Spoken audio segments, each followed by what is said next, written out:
Good morning, welcome to KX on the Go. I'm Tyler Flipson. Schools on Minot Air Force Base went into lockdown on Monday afternoon after security forces learned of a threat. Base officials say there was not an active shooter situation. Security forces were alerted to threatening statements made by a person of interest. However, those threats were not directed at the base specifically. The individual was detained on base just after 12:15 p.m. Security sweeps were also conducted as a precaution. According to the school superintendent, students were safe the entire time. The Ward County Sheriff's Department assisted with the response. Northwest Landowners Association is bringing together policymakers, industry experts, and landowners with a focus on emerging industries. They're hosting its 2026 Emerging Industries Conference. Leaders say this event is designed to help landowners, local and state officials, as well as the public to better understand emerging industries that are impacting North Dakota. The event includes 12 different speakers with a focus on topics like critical minerals and rare earth elements, energy needs, and production and transmission, to name a few. Leaders at the event say the focus on emerging industries is a direct response to an increase of questions from landowners across the state. They say landowners are seeing a rapid growth in industries beyond traditional oil, gas, coal, and wind, as well as it's important to provide the education to help them better understand the new industries. What landowners need to understand is there's definitely another development boom coming, and it spreads across the entire state, and it's not just localized in the oil patch or in coal country, but really everywhere in the state we're going to see the impacts from this new development, and that's not a bad thing, but landowners need to be educated and understand what their rights are and how to deal with it. The conference will continue through today, Tuesday, in the Bavendick Stateroom at Bismarck State College. The city of Minot is now one step closer to putting a sales tax increase back on the ballot after a similar vote failed last summer.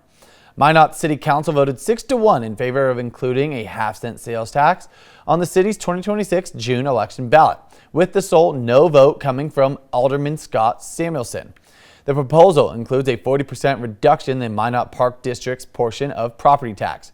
Park District leaders say the money raised would be used to help maintain and improve facilities across the city. Minot Park District Executive Director Ellie DeLoyers says maintaining these facilities now will help continue to boost the city's economy in the long run.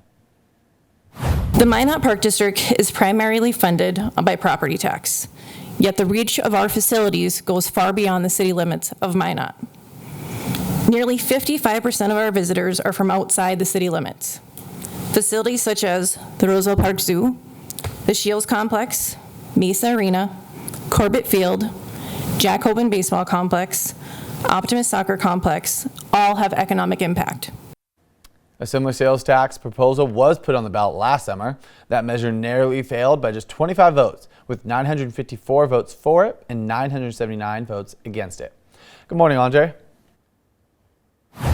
And good morning to you too, Tyler. And we are starting off our morning here in Bowman with a very low visibility, with a visibility of 0 miles, and the current temperature is at 28 degrees. So it is that freezing fog this morning. And as we head over to Williston, we're also seeing a little bit of that reduced visibility too, with a visibility of 1 mile and a temperature at 30 degrees. So we're also seeing freezing fog here. Now looking ahead, folks, we are going to be watching for the small wintry mix chances throughout the day today, and also we're going to be watching the warming trend begin today too, which is going to be really nice to see, and we're going to be staying warm here for quite a while across our viewing area too. Now looking at our current storm team radar, we're seeing some of that snowfall continuing in our extreme southeastern counties, but that is starting to dissipate as we speak, and this is just going to continue to do that over the next couple of hours. Now as we go into our current visibility, is looking quite low in our north and western areas, including here in Dickinson at 2 miles.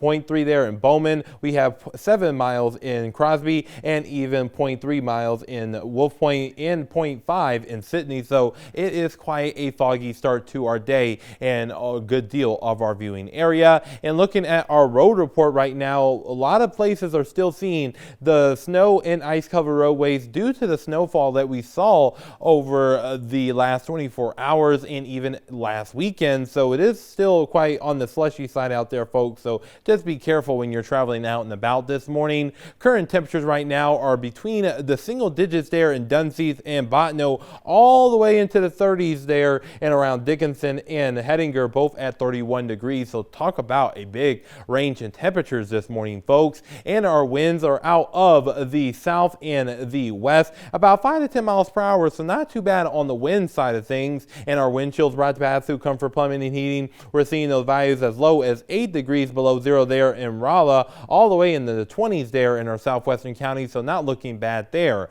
Our area of high pressure to our north and area of low pressure to our south is going to allow for us to continue to see those potential chances of a little bit of wintry weather throughout the day today potentially, but it will be on the isolated to scattered side. And this area of high pressure is also going to be responsible for our warm up. Now our fog forecast throughout the rest of the day, we're going to see those foggy conditions move its way towards the east, but however dissipate as it does so that's something to really keep in mind here. So we're not going to be seeing the fog all day. Now looking at our precision cast, we're going to be watching for that wintry weather potential start to develop towards the northwestern portion of the state and then moving its way into the central portions of the viewing area by the time we get into around 6 o'clock and 9 o'clock this evening as well. And again, not everybody's going to see this, but we will be watching that potential throughout the day today. And our wind gusts throughout the day today is going to be on the breezy side around 15 to 25 miles per hour at highest. And our highs for today will mainly climb up into the 20s, 30s, and even some 40s there in our south and western counties. So guess what? We're going to be seeing those really